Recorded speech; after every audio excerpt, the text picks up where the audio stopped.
You're listening to Stellar Success, Leveling Up for Medical Pros with Dr. Tudor Francu. Join us as we explore how medical professionals can achieve stellar success in all areas of life. It's time to level up. Hello, everyone. Dr. Tudor Francu again at Stellar Success Podcast. I have a pleasure to have with me today Dr. Xunda Gibson. How are you, Dr. Gibson? Great, thank you. So tell us a little bit about your story and in general about what do you think success means to you? Okay. Well, for me, let's start over. For me, success means a degree of freedom, flexibility, independence. My story in general goes back to pretty much growing up in a small town in Alabama, deciding that I wanted to leave that small community, even though it was a great community to grow up in. Wanted to spread my wings, knew I wanted to do something in healthcare, started my journey into healthcare at the University of Kansas in the middle of the country. I had a great supportive community there, and I made my way to Miami, Florida for my internship in internal medicine. It was more of a transitional year, which I thought I would end up in urology, but I didn't, and decided to continue on categorical medicine and transfer to a hospital in Santa Barbara, California. And then from there, I knew I wanted to be back in the South Florida community. So I decided to settle in Southeast Florida and start a practice. Cold turkey on my own, probably not the best thing to do, having been a year and a half out of residency, but that's what I wanted to do. So I worked for a hospitalist group for 1 year, and then decided to go out on my own. I preferred more of the acute care medicine, so I started in urgent care with a primary care component. So it was a mix of everything. And I did that really well for about 11 years. During those 11 years, a lot of things happened. There was the beginning of the transition to telemedicine. Wasn't as big as it is right now, but I started to see that transition to telemedicine. So some of the more simple visits that I would get in the urgent care, we were not getting anymore. We were mostly seeing more complex patients, but with the same reimbursement. So the long story short is I decided that it was time to exit. I tried some other options though before exiting. I tried to bring in some other specialists per se to doubly space, kind of have more of a, symbiotic relationship with another practitioner to see if that would kind of bring in a little bit more income. But I think it was the time for me to pivot. So in the end, after kind of struggling with what to do, I decided to sell, and I sold and went back to travel medicine or locum tenens. And I've been doing that now for the last at least 5-6 years. And it's been great. It's been great. And from there, interrupt me at any time if I'm being too long-winded. From there, I noticed that being back on the road, and being in different hospital settings, different clinic settings, I had a lot of questions from fellow colleagues, different specialties regarding, who's this new face? What are you doing here? How do you do what you do, etc. And then I would share my story with them. And to my surprise, a lot of doctors had no idea about travel medicine. I'll say locum tenens. That's the professional word that we use. A lot of new physicians, even more seasoned physicians, some of them didn't know that it existed, or more specifically, how to get involved or what they needed to do if they wanted to consider that. And from there, I decided, oh, well, let me figure out a way how I can teach this to the masses. And I created an online course to guide physicians in terms of how to do that. There are a lot of I guess we call social media communities out there that also discuss it. But what I found is there was not a platform that literally guided you from beginning to end in terms of what do I need to do to present myself, get my package credentials together. So I created a succinct course on what to do with resourcing. That's That's very interesting. This is something very new to a lot of people, especially you started off right off the residency, right? Getting your own practice, which is a very difficult thing to do for someone who graduates residency, because nobody teaches you about business or money in your medical school or your residency. And you must probably have taken a lot of risks doing that. It's an interesting concept to me that someone who gets off residency and starts its own practice, sells it, and then continue on its own again as a travel doctor, being a locum tenens. So tell us a little bit about how did you, from the mindset point of view, how did you start your practice off residency, which seems like a little crazy thing to do by yourself, and then also selling this practice and going into locum tenens again by yourself? Yeah, so I'll start with in starting the practice, like a year and a half out of the residency. Looking back now, I think maybe I was a little naive in the beginning, just not realizing how much work, although I did know it would be a lot of work, but it was 10 times that amount of work. So the way I started is I used a consultant.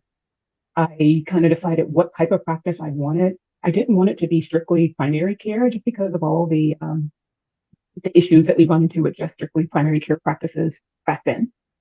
So I decided that I would set it up as an urgent care, and then I would add the primary care on. And so I had another colleague, two other colleagues actually.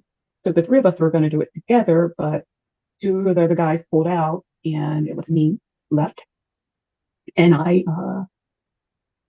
was referred to a consultant. And this consultant, literally, I paid her a good chunk of money, but she kind of guided me from finding a suitable space, because that's part of the issue too, finding a space, building out the space, getting insurance contracts, hiring employees, setting up employee manuals. So this consultant helped me a lot. So I won't say that I just kind of had all this knowledge already, and just came straight out of residency and did this. No, I had a consultant. So she was well worth the money that I spent in terms of setting things up. The power of mentorship, right? Yes, very much so. So she helped me along the way in getting started. And then once I kind of got everything staffed, then it was about more so, just hiring the right team to kind of help you market the business, meeting with local doctors in the community. So there's a lot of networking, a lot, especially when you're new to the community. That's very interesting. Where was this center or practice established? In Southeast Florida, which is one of the busiest markets. And when I opened, literally, there was an urgent care at that time from 2 miles from my office, there's a major intersection. At that intersection, the four corners, there was an urgent care in either corner. Wow. That's quite a lot of competition there, but it's interesting because you made it. You for 11 years, that's what you did, right? Yes. That's very interesting. I want to kind of praise you for this. It's not easy to start something like this on your own and get it over with, but I want to emphasize the power of your consultant and your guidance and your mentor that got you through this. How did you evolve into having your own practice for 11 years and then thinking, I just want to sell and move on? What happened? The truth of the matter, it came down to profit and loss statements, pretty much. So the business— There was a business decision, basically. It was a business decision. Yes. Even though you can be the best physician, patients can love you, but there's so many factors. What insurance plan do they have? Does the insurance plan cover them at your office? There are all these other factors. It's not just, of course, a patient wanting to come to you. Yeah. Because I had tons of patients, but half of them I couldn't even see because some of the insurances at that time were also not credentialing in our area. New providers, many factors, but it was a business decision, essentially, a business decision. I understand.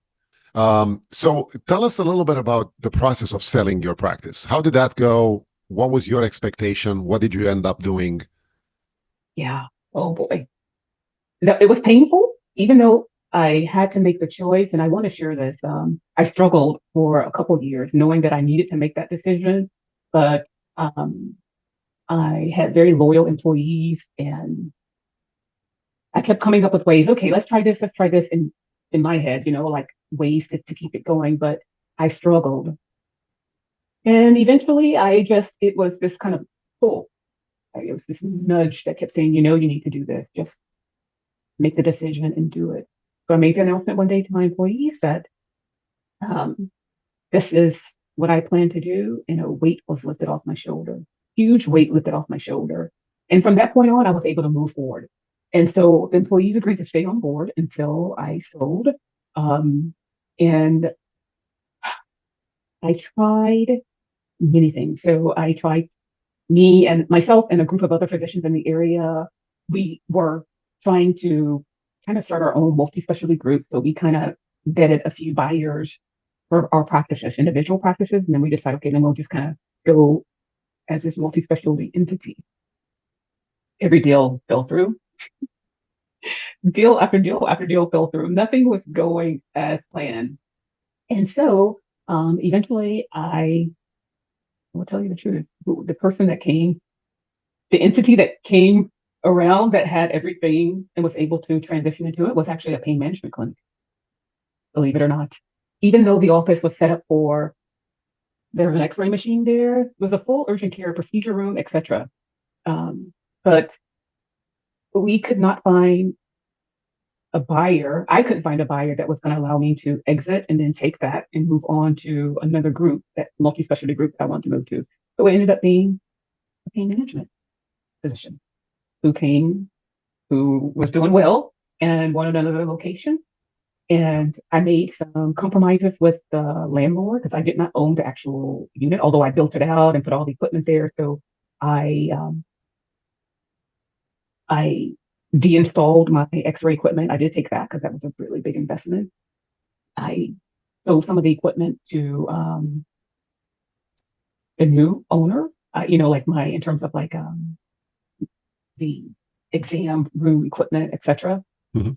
So I worked that out in the deal, and literally I just kind of walked away with my computers and the x-ray equipment, and I left everything Interesting. else there. Yeah. So I want to ask you, you for all this 11 years, you were a doctor, the only doctor in that practice, and also you were the business CEO of that practice also.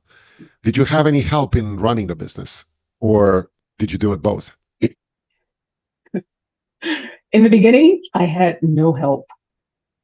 I don't recommend it because it can be overwhelming if you're not, how can I say, it can be very overwhelming. So I wouldn't just flat out recommend it to a physician. I learned a lot. I learned a tremendous amount about managing a practice, managing employees, etc. So in the beginning, I didn't because I just really couldn't find the right person that would fit within the budget. So there are a lot of things that I did on my own, pretty much managing the business, payroll, etc. Except for the billing. I did have a biller. Um, Interesting. later on, mhm. Later on, I did add, maybe after about like 6, 7 years, I did add a office manager who was helpful, and I added an in-house biller. Yeah. I see. So now you sold, you exited, you left the place, and you started doing locum tenens. You have all this knowledge running your own practice for so many years. What's going to happen next? Well, you're absolutely right. I thought about that. I was like, wow, which is why I was trying to make that transition to the multi-specialty clinic with the other physicians in the area. And that's still, I mean, on the back burner, but again, it hasn't happened. But what I decided though, once I started back with the travel medicine with locum tenens, I found that I was very, very happy. It was a great balance for me in terms of being able to treat patients, take care of patients without the tons of stress that I had been managing over the years. Um, the income was great as well. No overhead at all. Yeah. Literally no overhead. So it was great for me. yes, I still have that knowledge about running the practice, starting the practice, etc. I have all of that. And I don't know what I'm going to do with that knowledge, but I do have it. I, not necessarily that I want to be a consultant per se, but Well, sure. I'm thinking you might be the one to be a consultant for someone who wants to start like uh, fresh out of residency. So obviously, your knowledge is very valuable right now. As a locum tenens doctor, there are a lot of people who, like you said, some of your colleagues who did not understand or don't understand or don't want to know what that means. And you created a course about that. Tell us a little bit more about what you're doing with that.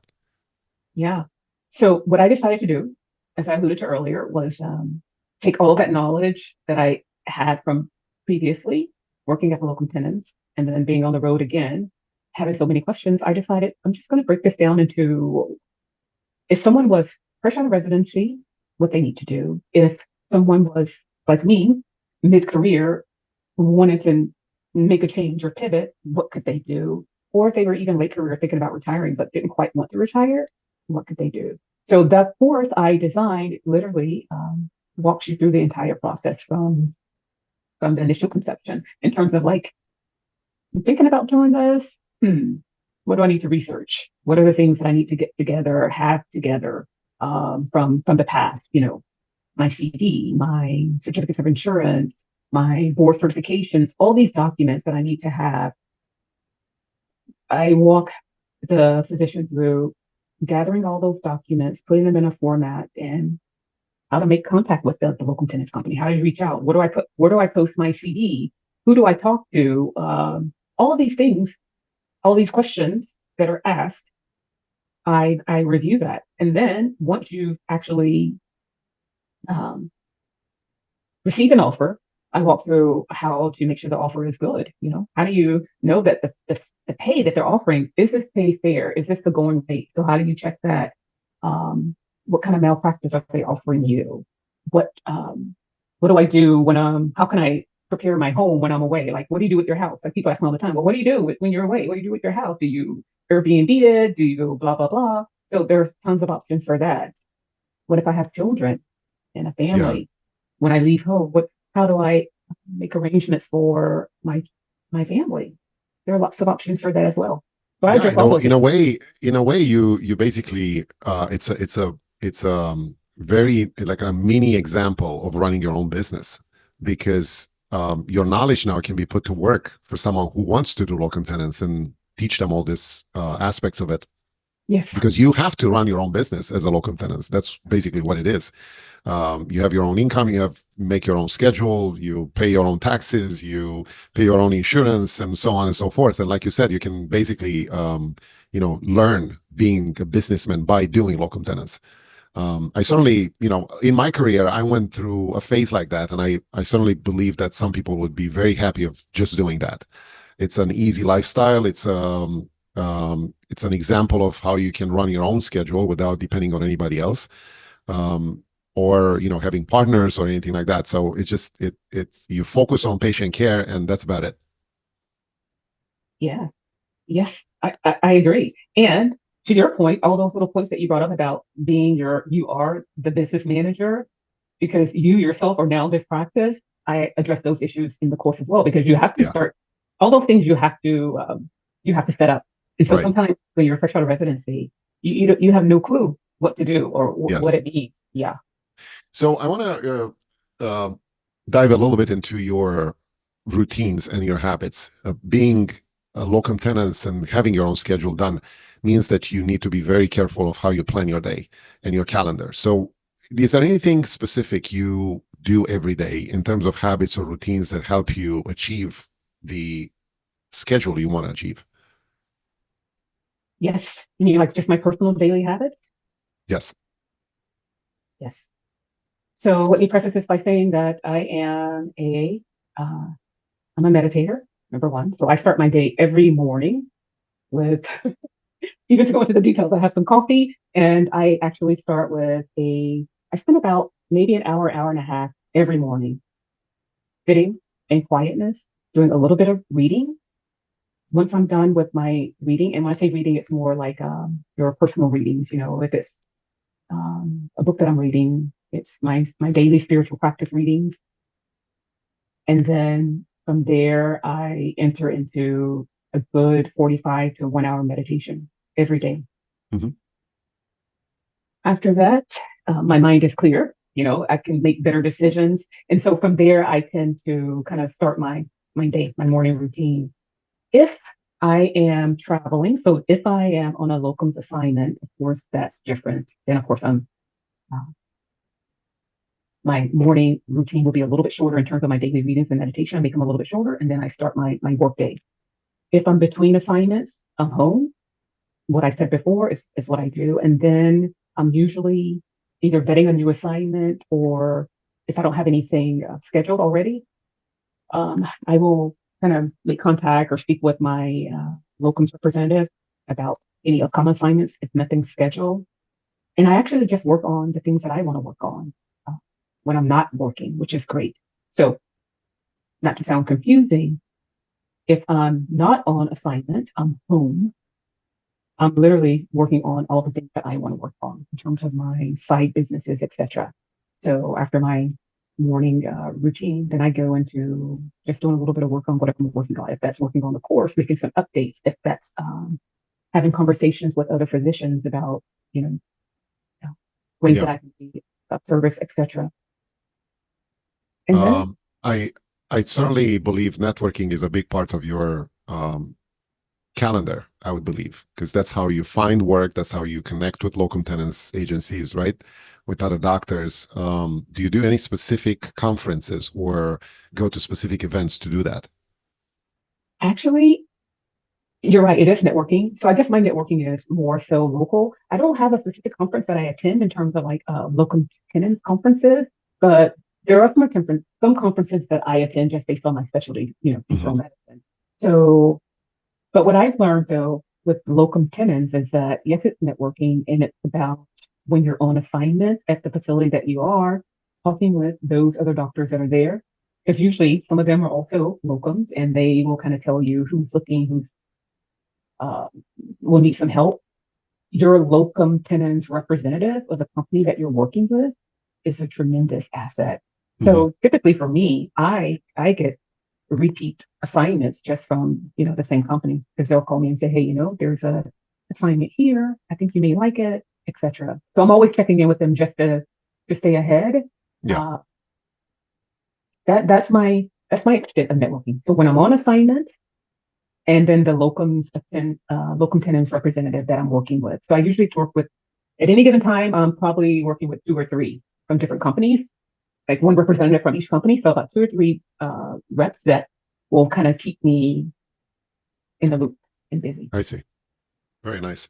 I'm going to switch gears a little bit because the nature of your history and your story, having your own practice for 11 years, and now doing locum tenens, means that your financial aspect, it's a little bit different than someone who has a 9 to 5 regular job. In terms of the paycheck that comes every month, you experience probably in your business prior, fluctuations in income from insurance payments and number of patients seen and so forth and so on. And now, as a locum tenens, the same thing. You have assignments, you get paid. You don't have assignments, you don't get paid. How do you balance and budget over the course of a year all these things around? Because people would mostly are scared about I would say the assurance of having a constant paycheck every month, which you don't right now. So how do you manage that? I would start by saying that you can have a paycheck every month if you credential yourself with enough locum tenens company. So you can have a paycheck, and it's also about being willing to go places. So if you just want to stay in one little niche community, then yeah, you may have some times in between where you're not working. But if you're willing to go places, maybe not the most popular places, you will always have an opportunity. You'll Very always have interesting. something. Yeah, that's a good So point. keep that in mind. So you can always have work. It's just all about where you're willing to go. Secondly, in terms of like budgeting throughout the year and assignments, what I tend to do is when I take on a new assignment, they'll usually tell you if it's going to be ongoing or not. And if it's an ongoing assignment for like 6 months, and you do a good job when you're on that assignment, they're usually going to schedule you for the duration of the assignment. Meaning they'll ask you, okay, so how many days can you give us this month, next month, following month, right? So you can schedule yourself like a month out if you like. And then, when you're a couple months into that, you can also start looking at other potential assignments for after that. However, to your question, what do you do when you're not getting a steady income? Number one, you don't spend every penny, right? So you have to budget. You can't just say, okay, I got this payment this month from this assignment. I'm going to spend everything. I think most physicians don't do that anyway, but I know what my expenses are, number one, and I save a lot. So you definitely need an emergency savings account just in case. And I work enough shifts. So I work enough shifts to cover my expenses and then to have some for savings as well. So for instance, like if I'm looking ahead to 2025, like next year, say, I'm already, some places are already staffing for that. And so they'll give you a heads up and they'll ask you, your locum tenens representative will usually ask you, what's your availability for next year, the first part of next year? You tell them, okay, I'm available January through May. And they'll start giving you some assignments, potential assignments. You choose how many shifts you want to work, So if you're a younger physician, they're usually going to probably want to work a lot more. I tend to see that. So they'll usually sign up for 14 shifts, 15 shifts out of the month. But you have flexibility to do that. I will tell you, sometimes I typically work 7 to 10 shifts out of the month. That's usually what I do. And if I know that I want to take an extended period of time off, say if I want to take 2 months off to travel, vacation travel, then I will work more in those preceding months. So instead of doing my routine 7 to 10 shifts, I will do perhaps like 14 shifts, in a 2 or 3 month stretch to make up for that. So budgeting, then like I know what covers my expenses plus gives me savings. I know 7 to 10 shifts per month, right? And if I want to do extra outside of that for my, and not dip into savings, not dip into investments, then I will work those extra shifts. And it's usually available for you to do that. Yeah. So it takes a little planning and a little budgeting, obviously. Yes. Now, getting off towards, investments in general, you mentioned that, and, a lot of people are wondering these days if there is any way they can have some passive income, because not too many people want to work anymore. They're burnt out, they want to retire, whatever, and they want to have some kind of passive income streams. In your case, how do you like to structure that? Do you have anything that's going on right now, or you're planning to? And what is the way you create some passive income for yourself? Yeah. So I guess I would still be in the building phase of passive income. My goal is to be at a point where I am work optional.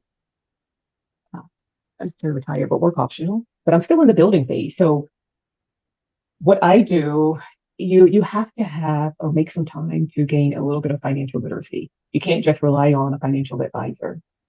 Yeah, they do have some tools that can get you started, but I found that I've always gone down the slippery slope with them. And I am not bad mouthing financial advisors at all. I'm not, because they are helpful to someone who doesn't have a lot of time. However, you have to learn, you have to get some knowledge on your own, because a lot of what the financial advisors set up for you ends up being a significant portion of whatever portfolio they arrange for you. So you have to keep that in mind. You don't always see that up front, but when you take a deeper look. So for me, I definitely have a stock portfolio, and I don't necessarily choose individual stocks. I use ETFs, and I use mutual funds, like these stock. They're like more of a I'm going blank on the word. Index funds? Index funds. There you go. Yeah. Index funds. I use index funds for my investment, so that I just put a certain amount away or invest a certain amount every month to particular index funds, and then those funds are many different companies. And then they're invested in those different companies based on how the index fund is set up. And then you get your dividends, which are then reinvested. So that's my particular way of building future passive income at this point. I also have invested in some REITs, the real estate investment trust, which is also part of kind of like a index fund, but it's for real estate. So if you don't want to be a landlord per se, you can still have a way to invest in real estate. These big real estate entities that are out there, that's the way to do it. I considered buying properties to rent out for Airbnb, things like that, or long-term rentals. I haven't done that. It's a lot. It takes a lot of time to do that. And I will say I don't look forward to that. That's not something that I look forward to doing. However, I do know that that is a quick lump sum way to build passive income. Yeah. Yeah. Interesting. Very good. If you would go back when you finish residency and you have someone next to you who just did that, knowing what you know right now, what kind of advice you would have for him? They just finished residency and they're now considering doing what I did. Yeah, or locum tenens, or practice, or going into a group, or being a hospital employee. What would you say to him? Oh, I would definitely recommend locum tenens for sure. Why? Autonomy, freedom. You have more options to earn more income, believe it or not. And you can schedule your work life around your life instead of vice versa. So it takes a little bit more work on the part of the physician in the beginning to do that, because it takes a little bit more work, right? You got to set up your tax ID, your bank account, blah, blah, blah, which is actually not as bad as it sounds. But the way that healthcare is going right now, by far, I would not advise being a hospital employee. I would not advise working for a large multi-specialty group. This is me personally. I would not advise that at all. Maybe you could join a smaller group per se, because then that can give you the lay of the land, because you need to learn like all the dynamics of practicing medicine outside of medical school, because it's nothing like residency. It's nothing like, what you're taught in medical school. You do need to learn the lay of the land for that. So maybe a small group you could join with a reasonable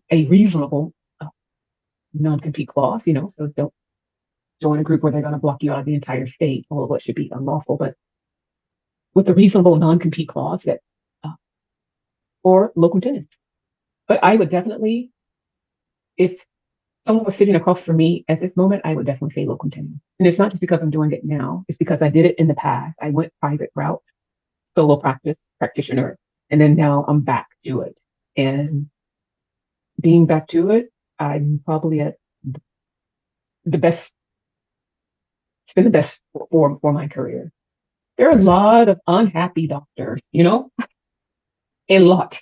Every time I'm on, the wards, on the floor, sometimes you see the doctors like, why are they so angry? Why do they look so mad? But there's so much going on because we feel like we have no control over anything anymore. Even managing our patients, you still have someone from the office, the administrative office, telling you, oh, you can't use that antibiotic because blah, blah, blah, even though the patient needs it.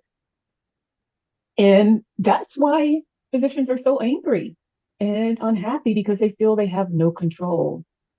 I personally think locum tenens gives you the option to have all that control and still practice medicine if you want to stay in medicine, because there are a lot of doctors that are just leaving and figuring out ways to generate, passive income. They're going into real estate, etc., other things, tech stuff. But if you want to stay in medicine, still treat patients, have flexibility, still have a great salary, because we all have families to take care of. We all have expenses we have to pay, student loans, etc. By far, locum tenens for sure. Yeah, I totally agree with you. I think it's a great choice for a lot of people, especially the people that are burning out in medicine right now and they have no way to go somewhere else. Tell us a little bit about your course, the locum tenens course. How can people reach out to you? How can they find you? how they can learn more about this project. Yes. So I'm on LinkedIn for sure. So you can reach out to me on LinkedIn under my name, Xunda Gibson on LinkedIn. Just if you have questions, etc. The course itself is available at www.solmdtravel. So it's solmdtravel.com. And on that site, you can get a free download that contains a list of some of the larger local finance companies and links to their pages. So that's a free download. I have a 9-page resource guide. If you don't want to take the course, but it's a more condensed version of the more important things out of the course, and resources that are listed there as well. And then if you purchase the course, you actually have access to all of that, all included. So the free download, the resource guide, and the actual course. And again, I will walk you through, I guide you through day one. I want to do this. What do I need to do? How do I update my CV? What's going to make attractive CV for, a recruiter or a company? All of that. Then I walk you through, how do I set up my business entity? What do I need to do? Tax ID, bank account. How do I do that? Resources for accountants, resources for streamlining all your documents, etc. And then now that I have my, everything together, I have my entity set up, etc. What do I need to do to prepare my home? Pets, things that I can do. I'm on the road. Do I have to eat fast food all the time? No. Here are some things that you can do to avoid that. Options, companies, meal prep that you can have delivered to you. At your hotel, etc. So all of that in the course. All of that, and then at www.solmdtravel.com, and then you can reach out to me personally on LinkedIn. Very nice. I hope people will reach out to you and learn more about this great option of having a balance between your work life and your personal life, and making your own schedule, getting your own income, and probably save a lot in taxes also. Yes. Thank you so much for being here, Dr. Gibson. We wish you good luck, and hopefully people will reach out to you. Thank you, Dr. Francu. That's a wrap on Stellar Success, Leveling Up for Medical Pros with Dr. Tudor Francu. Interested in joining us? Go to stellarsuccesspodcast.com/guest to apply. Stay stellar and level up.